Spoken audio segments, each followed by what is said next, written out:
I was about 6 or 7 when he passed away. So I got very, very vague, misty memories of him.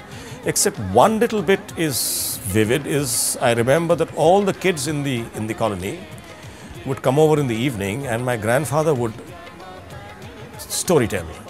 And he had this amazing ability to give us a new story every evening. And he obviously would make those stories right straight then, out of nothing. Niranjan Pal, who was not only a script writer but an early entrepreneur in films and was probably the earliest of Indian exports to Britain as a filmmaker.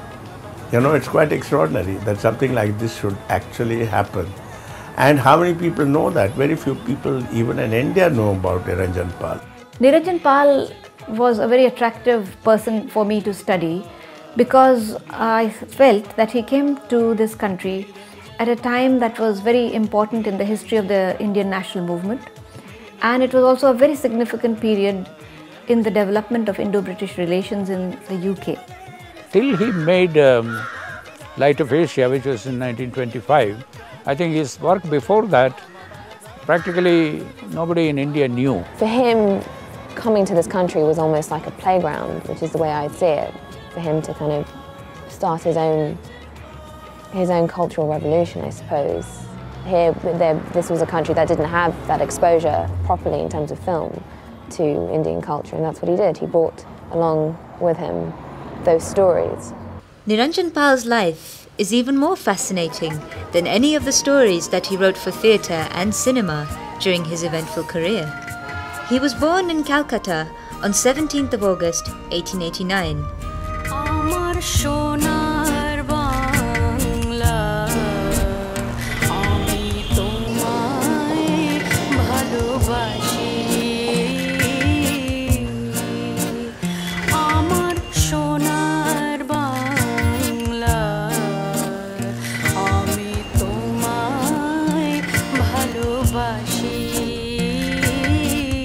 His father was Bipin Chandra Pal, a prominent Bengali nationalist and social reformer whose family hailed from Poil village in Sylhet, now in Bangladesh.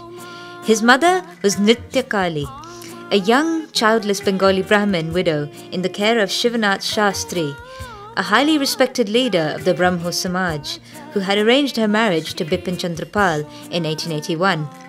Niranjan was their first male child after 3 girls.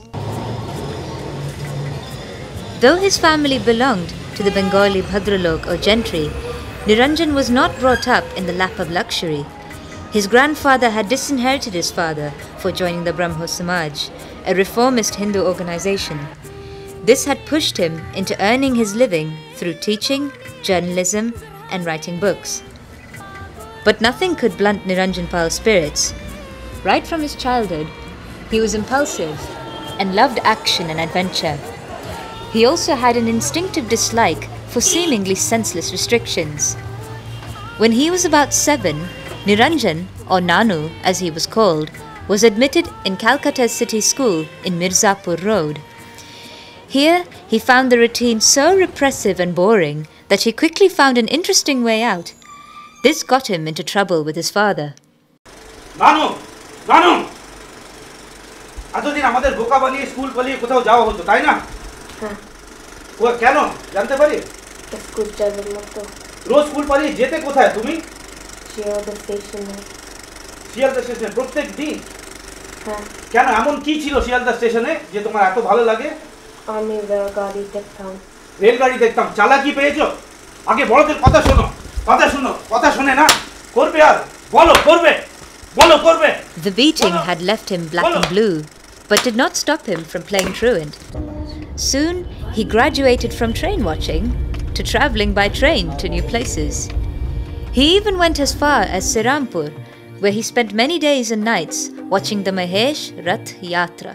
Vande Mataram, Vande Mataram. But Niranjan Pal had the most dangerous adventure of his youth in 1908. A political storm had been raging around him since Lord Curzon's partition of Bengal in 1905. Angered by official repression, Bengali youths were retaliating with bombs and political assassinations. Niranjan Pal also got sucked into the fray. His father heard of his son's indiscretion when he was about to leave India on one of his foreign tours. Frightened that Niranjan would end up in jail or on the gallows, he decided to take him along with him. So, much to his dismay, Niranjan Pal was uprooted from his native soil and bundled away like some unwilling live cargo to London. This enforced journey across the seas was to completely change his life. Upon reaching London's Charing Cross station, both father and son were greeted with shouts of "Bipin Pal Zindabad." The organizer and leader of this reception was a young law student in London and militant Indian nationalist, Veer Savarkar. By the time that Niranjan Pal and his father came to London in 1908, a group of Indians had already settled in London. In fact, there was a house that had been purchased by one of the leading revolutionaries from India, Pandit Shyamji Krishna Varma. He had purchased a house which is now called India House. There were also certain other revolutionaries in places such as France. So there was a group of revolutionaries outside the country, and they were all in touch with each other. In India House in London, it was in the charge of Veer Savarkar, Vinayak Damodar Savarkar, who was a student who was living here in India House.